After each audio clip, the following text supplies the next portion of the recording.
Assalamualaikum warahmatullahi wabarakatuh. Yang kami hormati Ibu Dian Alivia Purwandari, SE MSI selaku dosen pengampu mata kuliah pengantar manajemen. Dan yang kami sayangi teman-teman semua. Di sini kami akan menjelaskan materi 3 yaitu manajemen operasional. Sebelumnya izinkan kami memperkenalkan diri terlebih dahulu. Ada Lulul Mardiatul Aliyah, Naisila Imanuhala Siahaya, Fatiana Ratunisa, Yulfatun Nur Saidah, Rayadi Saidan, Muhammad Raul Dias, Muhammad Rais, dan Christian Halomoan. Perkenalkan, nama saya Naisila Imanuhala Siahaya dengan NIM belakang 062.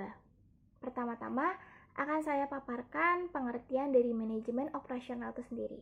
Manajemen operasional merupakan suatu proses mengelola kegiatan sehari-hari dalam perusahaan sehingga pekerjaan itu dapat efisien dan menghasilkan output yang sesuai standar. Dalam manajemen operasional ini sendiri adanya perencanaan, pengendalian, pengawasan, kualitas, pengelolaan persediaan hingga memastikan alur kerja berjalan lancar tanpa adanya pemborosan. Nah, setelah saya paparkan pengertian dari manajemen operasional tersebut, dalam manajemen operasional juga adanya tujuan. Saya akan paparkan 6 tujuan dari manajemen operasional. Yang pertama, seperti yang saya sudah jelaskan dalam pengertian, akan meningkatkan efisien, di mana dalam perusahaan akan mempermudah untuk mencapai tujuan sehingga menghasilkan output yang sesuai standar. Lalu adanya menjamin kualitas produk atau layanan sehingga tetap terjaga kondisinya. Lalu untuk mengurangi biaya operasional sehingga tidak adanya pemborosan dalam pengeluaran perusahaan. Yang keempat itu meningkatkan produktivitas. Yang kelima menyesuaikan kapasitas dengan permintaan. Lalu yang terakhir mendukung strategi bisnis perusahaan sehingga adanya opsi-opsi untuk menjalankan suatu ide dalam perusahaan tersebut. Perkenalkan, nama saya Muhammad Raul Dias dengan NIM belakang 087. Jadi di sini saya akan membahas tentang klasifikasi transformasi. Dalam manajemen operasional, transformasi adalah proses mengubah input menjadi output yang bernilai bagi pelanggan. Input bisa berubah bahan mentah, informasi, tenaga kerja, atau aset lain. Transformasi ini diklasifikasi menjadi beberapa jenis untuk memahami bagaimana suatu operasional menghasilkan nilai tambah. Nah, salah satu kelebihannya itu adalah memperjelas tujuan dan strategi. Dengan tahu jenis transformasinya, organisasi atau individu dapat memilih strategi yang paling sesuai. Contoh, transformasi digital butuh teknologi, dengan transformasi organisasi butuh perubahan budaya kerja, dan juga jenis-jenisnya akan dilanjutkan oleh teman saya Rais. Oke, selanjutnya ada materi tentang jenis klasifikasi transformasi produksi. Sebelumnya, perkenalkan, nama saya Muhammad Rais Karfani Barus dengan NIM akhir 077. Di sini ada A, berdasarkan bentuk transformasi fisik, mengubah bentuk fisik bahan mentah menjadi produk baru. Contohnya industri manufaktur seperti elektronik dan tekstil. Yang kedua, transformasi lokasional, mengubah lokasi barang agar memiliki nilai tambah. Contohnya jasa pengiriman, transportasi, dan logistik.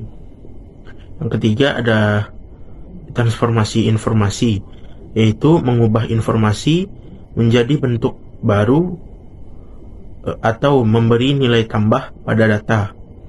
Contohnya itu seperti sekolah, layanan konstruksi, dan universitas. Yang keempat ada transformasi fisiologis, yaitu mengubah kondisi biologis. Contohnya klinik, pertanian, dan rumah sakit.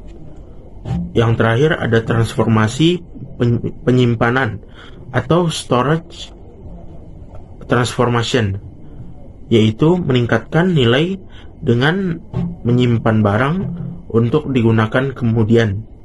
Contohnya seperti gudang dan deposit bank. Selanjutnya, yang B berdasarkan jenis proses produksi. Yang pertama ada job shop, yaitu produksi berdasarkan pesanan khusus dan volume kecil.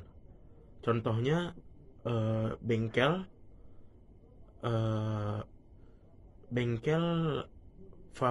fabrikasi dan penjahit. Dan yang kedua ada batch production, yaitu produksi dalam kelompok untuk produk sejenis. Contohnya peretakan atau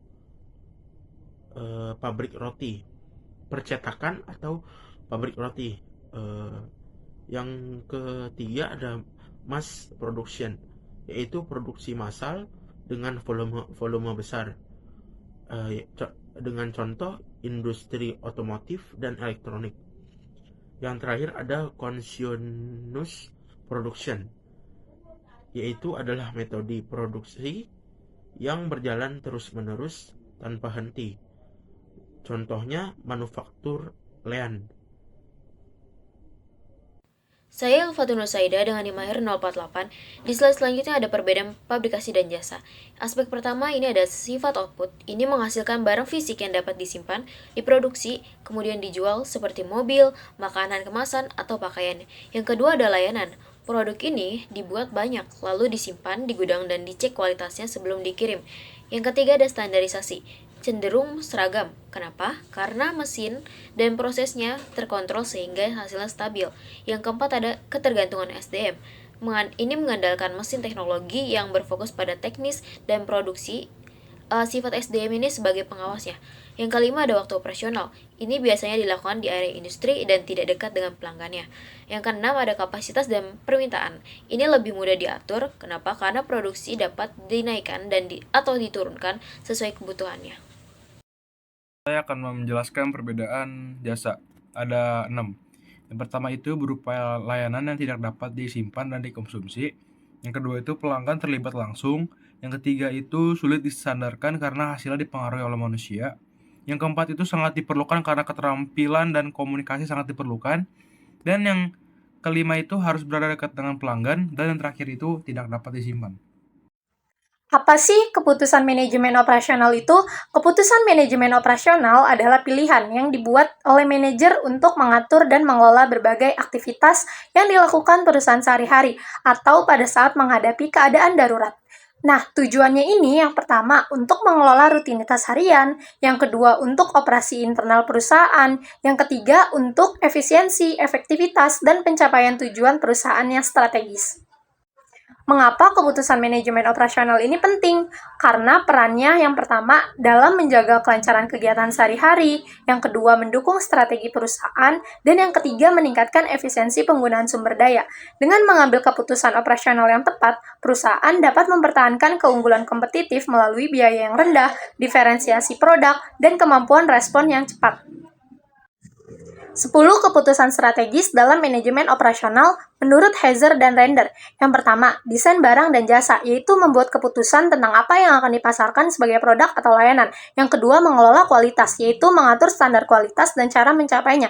Yang ketiga, strategi proses dan kapasitas, yaitu memilih teknologi, merancang proses, dan menentukan kapasitas produksi. Yang keempat, strategi lokasi, yaitu memilih lokasi fasilitas yang efisien. Yang kelima, strategi tata letak, yaitu merancang tata letak pabrik atau kantor agar alur kerja optimal. Yang keenam, sumber daya manusia dan rancangan pekerjaan, yaitu mengelola karyawan, tugas, dan lingkungan kerja.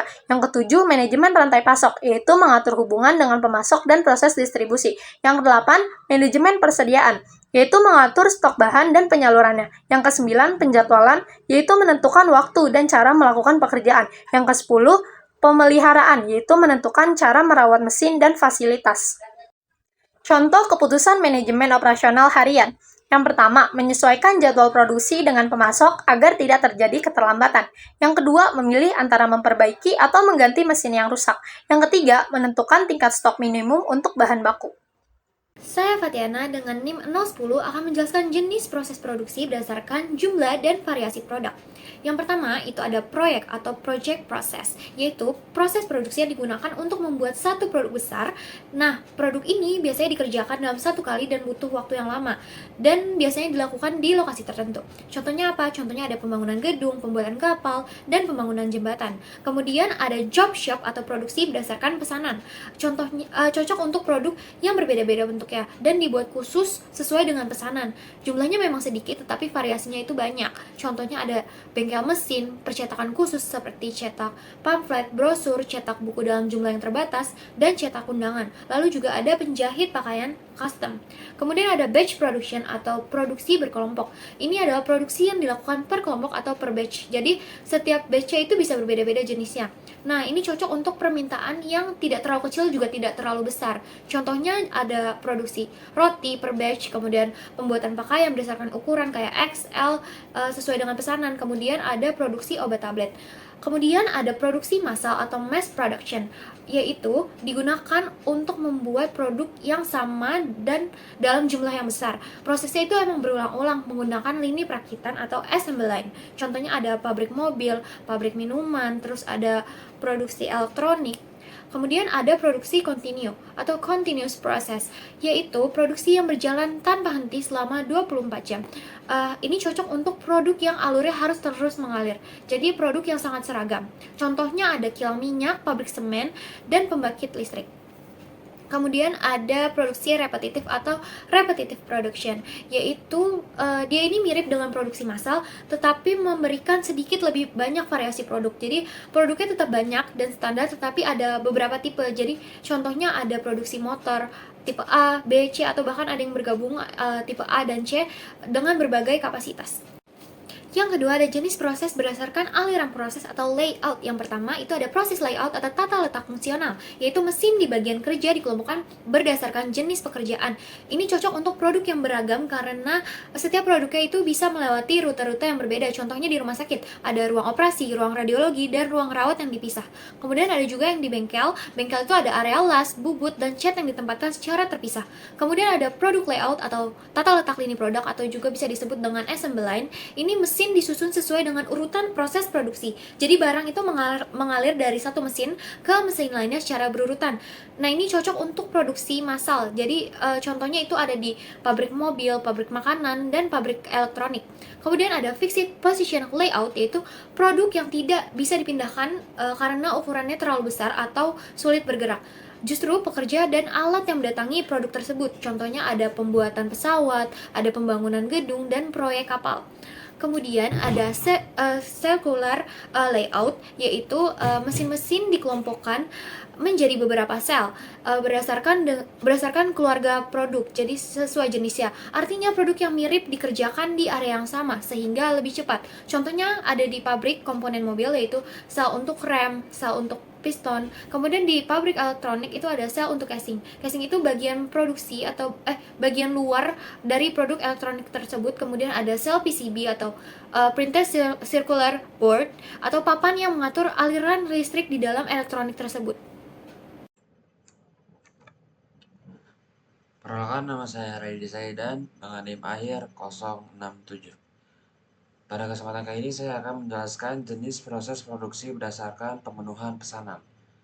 Jenis proses produksi berdasarkan pemenuhan pesanan ada 4 macam. Yang pertama ada make to stock atau MTS. Produksi dilakukan untuk persediaan berdasarkan perkiraan permintaan atau yang disebut dengan forecast. Produk sudah tersedia sebelum ada pesanan pelanggan. Contohnya seperti makanan kemasan ataupun minuman kemasan, pakaian, dan elektronik massal. Yang kedua, ada make to order atau MTO. Produksi dilakukan setelah ada pesanan dari pelanggan, sehingga produk dibuat sesuai permintaan pelanggan, atau biasa kita sebut dengan open PO ataupun pesanan langsung. Contohnya kayak furniture custom, pakaian jahit, mesin, industri khusus. Yang ketiga ada assemble to order atau ATO. Komponen atau modul diproduksi untuk stok, tapi perakitan akhir dilakukan setelah ada pesanan. Contohnya kayak komputer. Jadi komputer tersebut dirakit sesuai dengan permintaan si pelanggan. Ataupun sepeda ataupun otomotif tertentu. Dan terakhir ada engineer to order atau ETO. Produksi dirancang dan diproduksi dari awal setelah ada pesanan. Di sini kustomisasi sangat tinggi dan melibatkan proses engineering. Contohnya seperti pembangunan jembatan, kapal, pesawat, atau mesin pabrik khusus. Selanjutnya, saya akan menjelaskan jenis proses produksi berdasarkan cara transformasi. Jenis proses produksi berdasarkan cara transformasi ada 4 juga. Yang pertama ada proses analitik, yaitu mengubah satu bahan baku utama menjadi beberapa produk berbeda melalui pemisahan atau ekstraksi. Contohnya kayak minyak bumi dapat diolah menjadi bensin, solar, ataupun LPG. Ataupun susu bisa diolah menjadi keju ataupun mentega. Yang kedua ada proses sintetik, menggabungkan beberapa bahan baku berbeda menjadi satu produk baru. Contohnya, pembuatan cat dari pigmen, solvent, ataupun dengan resin. Yang kedua ada pembuatan semen dari kapur, silika, atau alumina. Yang ketiga ada proses fabrikasi, mengubah bentuk fisik bahan melalui proses pemotongan, pembentukan, pengeboran, pengelasan, atau machining. Contohnya, pembuatan bodi mobil dari plat besi, fabrikasi rangka baja, dan produksi komponen besi. Dan terakhir ada proses assembling atau menggabungkan beberapa komponen atau bagian menjadi satu produk utuh tanpa mengubah bentuk fisik masing-masing komponen. Contohnya kayak rakitan mobil, rakitan smartphone, dan merakit komputer. Sekian dari saya, selanjutnya saya serahkan ke materi berikutnya. Sekian pembahasan kami dari materi manajemen operasional. Terima kasih sudah mendengarkan sampai akhir. Semoga pembahasan tadi dapat menjadi ilmu yang bermanfaat bagi kita semua. Kurang lebihnya mohon maaf. Wassalamualaikum warahmatullahi wabarakatuh.